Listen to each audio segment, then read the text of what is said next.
Operations Associate, IHT Wealth Management, joins us. Just had a great conversation with Sean Cruz all about the VIX, right? We see it in the 30s, much better than 80, but that's still an elevated level, isn't it? Yeah, VIX is going to be high, but I mean, look, we're dealing with a lot of uncertainty right now. There's not many other ways to put it. Just COVID is really uncertain. We're seeing cases reaccelerate across the South, and we kind of expect a second wave. And then, there's a lot of talk about further stimulus packages, but until we have more details, it's that plus an election and, there's still trade tensions, you wouldn't be surprised to see VIX stay up for quite a while. But over the long term, we expect it to move down. So wait a second. So you expect markets, I mean, can you get in and buy some stocks at any point? When would you do that?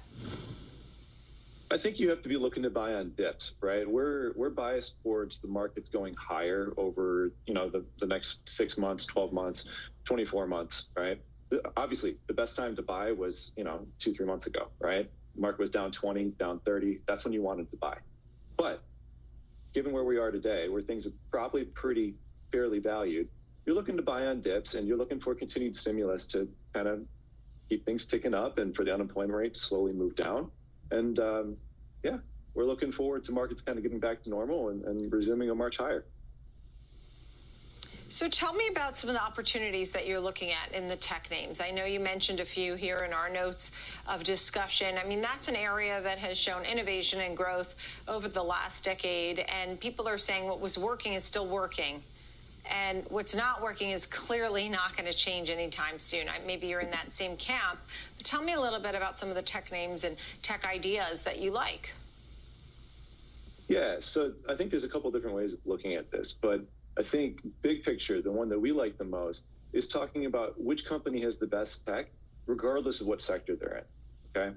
So the companies that have the best technology, have the best digital platform, the best digital outreach and communication with their consumer, those companies have the best odds of continuing to grow. And we think they're only going to pull farther away from the pack. So we think that means, for example, names like Nike, and as far as consumers are concerned, right? Or companies like PayPal, who have been doing digital payments and banking longer than anybody else in the sector, really. They've got a decade head start. We don't see them losing that lead, and we think that those kinds of ideas are going to continue to work. And then, of course, there's the tech sector as a whole, which benefits from everybody trying to catch up. Right. So PayPal, Nike, some of the behemoths that have really established themselves. What about a name like Amazon? Yeah, so a name like Amazon, look, Amazon was already growing. They were already pushing brick and mortar mom and pops out, right? And all that this downturn, this stay at home, this quarantine has done is it's accelerated the decline of small business, of local business. And it's really given people like Amazon an opportunity to pull forward some of the revenues and some of the opportunities they were going to get over the next 3 to 5 years, right? Amazon can weather a downturn. Small mom and pop shop on the corner, they're going to have a much harder time with that.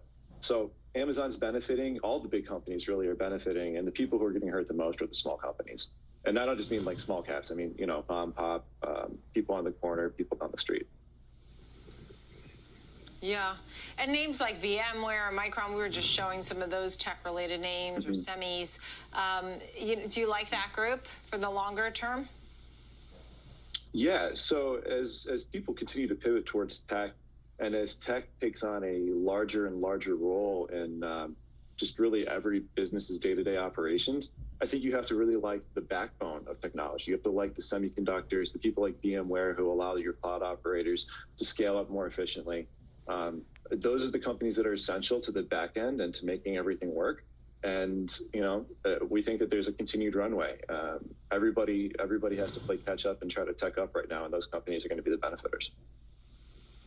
You talked about some of the uncertainty, right? I see economy, payrolls, Fed. All of these things are on your radar. What is it that you're watching for most closely? So everybody obviously is watching COVID cases. A big second wave is something that everybody's afraid of. But that said, barring something absolutely catastrophic, we're biased towards, the market's going to look past those, and we're not going to shut down again. So I think now you have to start being cognizant of other risks in the future. So that means things like the election. That means things like trade tensions coming back on the table. Or, of course, you do have that tail risk of COVID really going big again and having a large second wave that necessitates local shutdown. But that's not our base case. Yeah, and China, too. You mentioned trade. China is such a big story, right?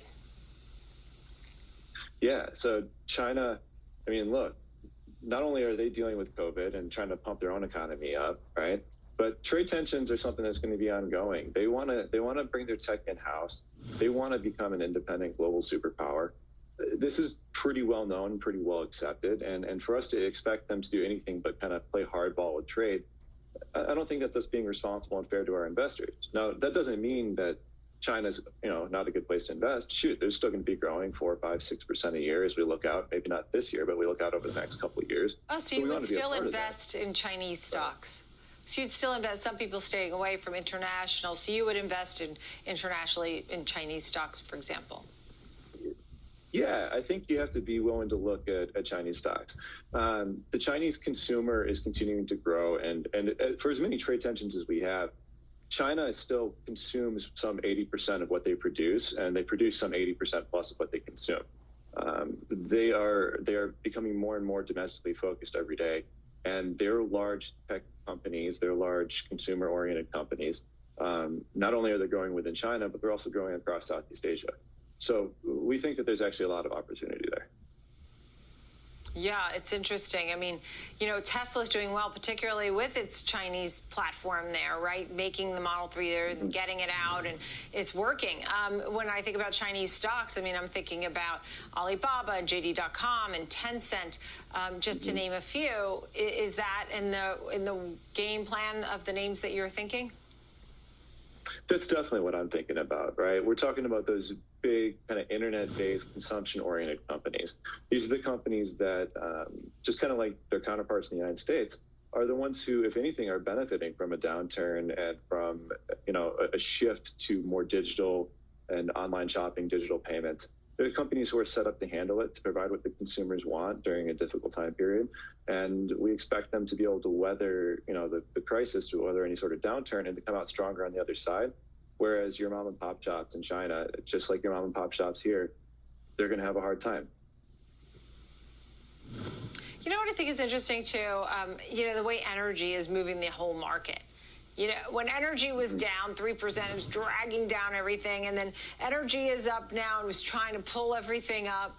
It's sort of wild almost, because the market averages are hovering around that unchanged line. But the energy swing is a big one. Yeah, so you've got your big energy companies that are, obviously, they're just super levered to the price of oil. If they're break even somewhere between 35 and 50, and your price dips below 35, well, you no longer have a long-term viable company, right? But you get a couple bucks over that, and all of a sudden your leverage really swings the other direction, and your producers really start to look profitable. So they kind of get to they move more than the actual oil price is going to move, right? But then you also have a lot of people, some of the other players within that. So you want to look at people like refiners. Well, they're really benefiting from the economy opening back up. So, like I said before, we're not expecting the economy to close again, even if we do get kind of a flare up in COVID cases.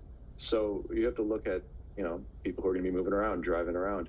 That's gasoline, that's refining, that's, you're seeing those just kind of move back towards the levels that they were, before this whole downturn. Yeah, and as you said early in this interview, the bias is still ultimately to the upside as we reopen and jobs start and the economy kicks back in. It's great to see you. Youssef Ghareani, thank you so much. Operations Associate, IHT Wealth Management. Thanks, Youssef.